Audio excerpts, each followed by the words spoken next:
Keir Starmer. Mr. Speaker, we've got a billionaire Prime Minister and a billionaire Prime Minister, both of whose families have used schemes to avoid millions of pounds of tax, smearing a working-class woman.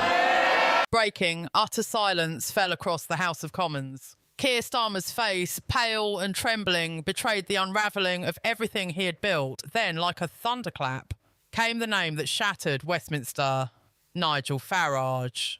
The Speaker, stone-faced and unwavering, had spoken the unthinkable, and the reaction: instant chaos, audible gasps, phones lighting up. The Prime Minister didn't move. He couldn't. Because this wasn't a rumour, it wasn't speculation, it was real. Nigel Farage was being named as Britain's next Prime Minister on live television. Within minutes, social media ignited. Farage trended in all caps.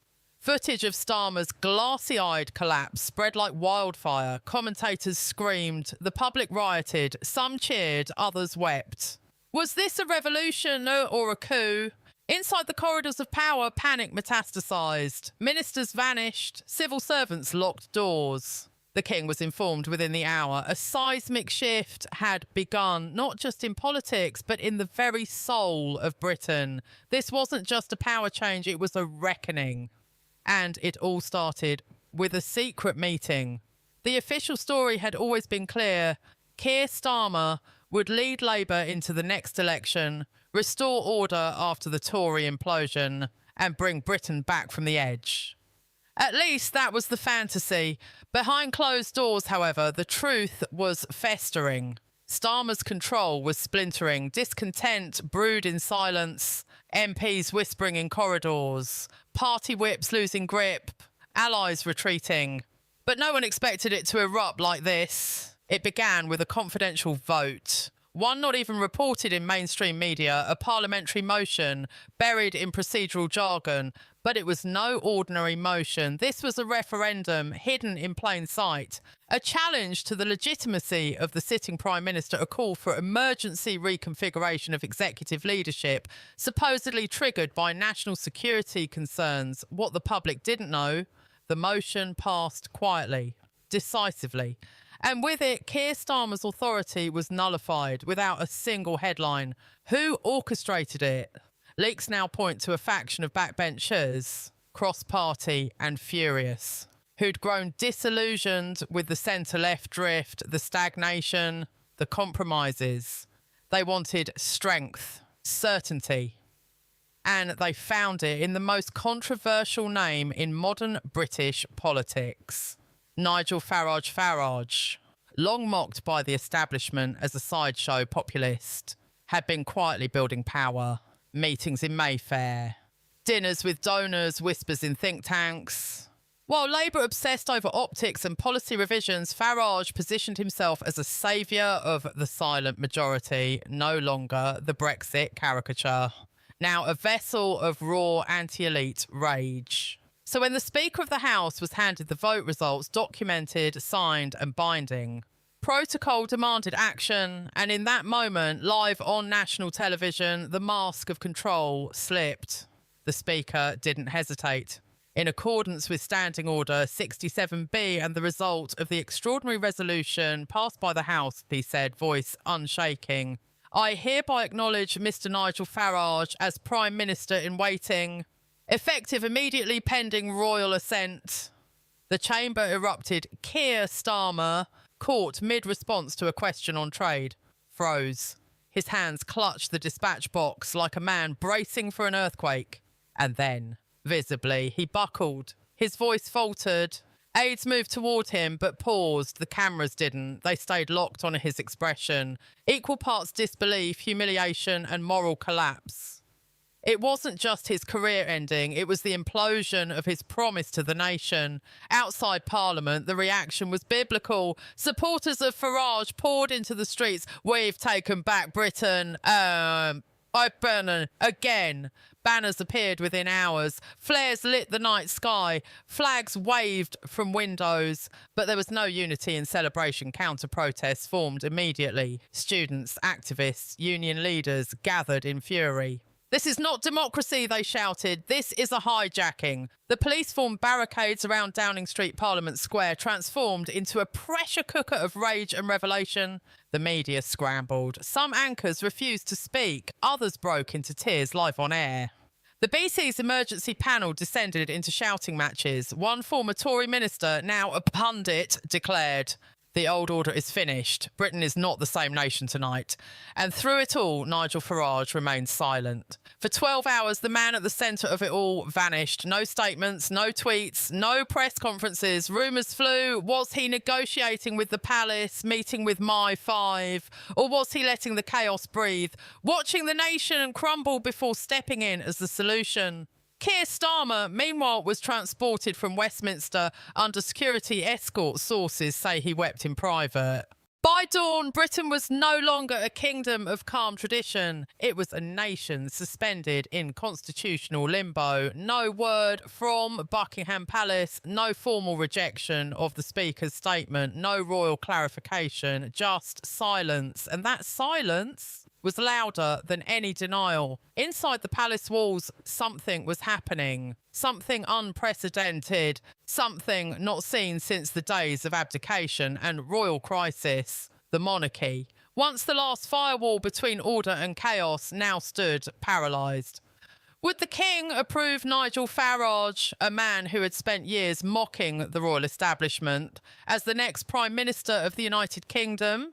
Reports began to leak. A courier had been sent to Windsor overnight, an envelope marked urgent, sealed with the crest of the Speaker's office. Inside the formal notification, the Commons had invoked its rarely used emergency clause. The Prime Minister had been politically defenestrated. The House, by procedural right, had named a successor. The King's role? Ceremonial but powerful. He could delay, he could request more time.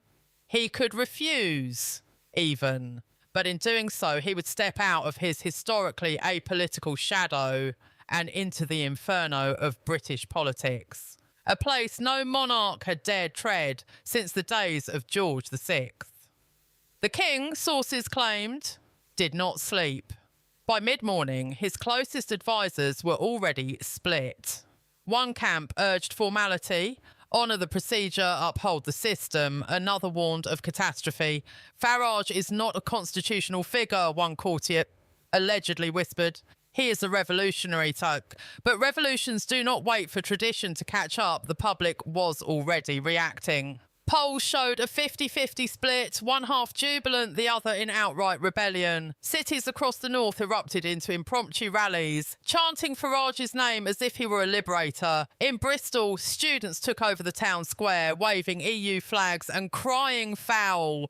In Liverpool, bus drivers honked in rhythm to the chant, "Farage is coming." Still, he said nothing. Nigel Farage had gone dark. No messages, no interviews. His phone was off. Even his own party, what remained of it, was unsure of his location. Some speculated he was in a safe house, shielded by security agencies, fearing retaliation. Others believed he had been summoned to a covert royal meeting, a backroom audition for power. But one thing was clear, his absence was not accidental. It was theatre. And the nation was his stage. Every minute he remained silent, the tension deepened. Every hour without a statement added fuel to the narrative that something far deeper, far darker was unfolding. Meanwhile, Starmer's circle disintegrated. Cabinet members abandoned ship. Rachel Reeves, once a rising star of economic recovery, released a cryptic statement. "We have witnessed a breach of our democratic defences." Lisa Nandy went further, accusing elements within Parliament of engineering a soft coup. The public, hungry for answers, got none. There was no clarity, no roadmap, no resolution, only anxiety. Even the Tories, broken and leaderless, were split. Some condemned the event as procedural treason. Others, desperate for relevance, aligned themselves behind Farage, seeing him not as a threat, but as a life raft. And then at precisely 2:14 p.m, Nigel Farage appeared. He did not walk into a studio. He did not call a press conference. He posted a video just 90 seconds long standing against a plain Union Jack.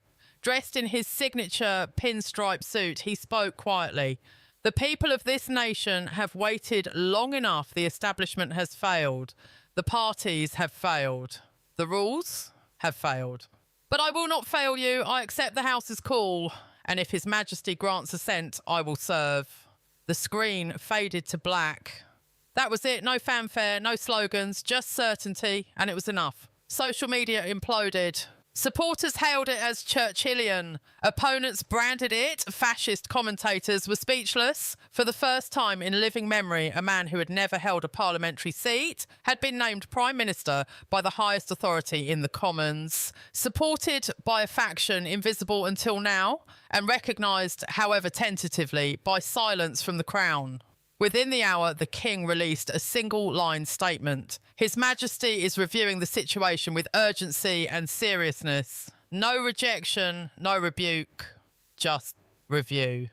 And in that moment, Britain changed. This was no longer a question of policy, it was a moral crossroad, I thought. Was this the rise of a new order?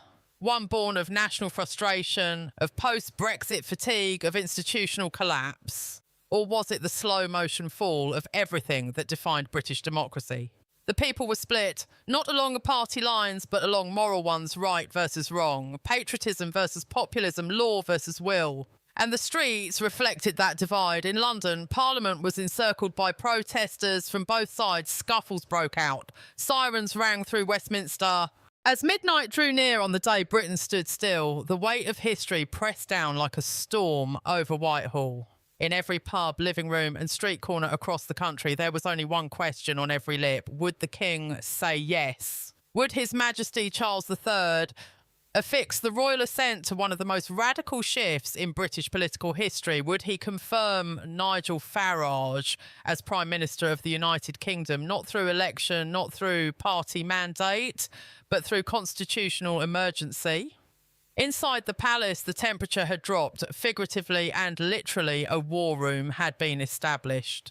Legal advisors, royal aides, historians and intelligence officials were locked in a 12-hour marathon of debate. The line between monarchies and government blurred by the minute. No one wanted to make the wrong move. The King was walking a tightrope stretched between two hells. On one side, betrayal of procedure and order. On the other, betrayal of the people and their increasingly loud demand for Farage's ways. Outside the palace gates, thousands had gathered, some waving flags, others holding signs calling for the monarchy to intervene, to protect democracy from what they now openly called a parliamentary hijacking. But here was the brutal irony. The hijacking had followed the rules. There had been no tanks, no armed rebellion, no midnight arrests, just votes, procedure, legal memos, parliamentary sleight of hand, and behind it all, a calculated political gamble that no one saw coming. This was not a brute force coup.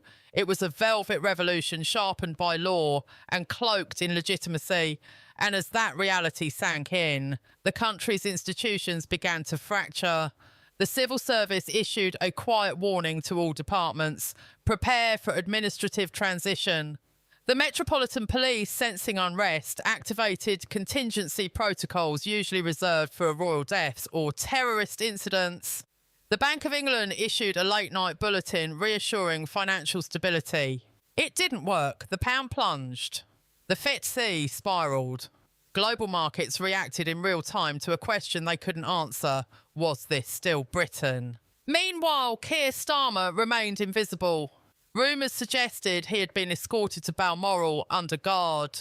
Others claimed he had resigned in a private letter not yet made public, but the truth, revealed later in confidential briefings, was even more haunting.